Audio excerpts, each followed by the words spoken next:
May yung adlaw mga team na karon di sa Lala municipal sa Lala dirita sa RRMC sa Lanao del Norte. na nagpadulong nga bagyo karon mga ka-team no. Mukuyog ta sa rescue mga ka-team. Tanaw na to kung unsay mga panghitabo karon.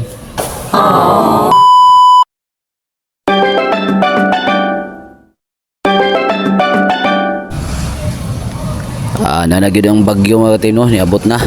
Saksi ta karon mga ka-team. Naata diri karon sa munisipyo sa Lala. Kusog-kusog yung mga hangin mga ka-team. Ampo ta kanunay sa Ginoo nga wa untay dawtan mahitabuan ni karon sa tong diri sa tong lugar mga ka-team.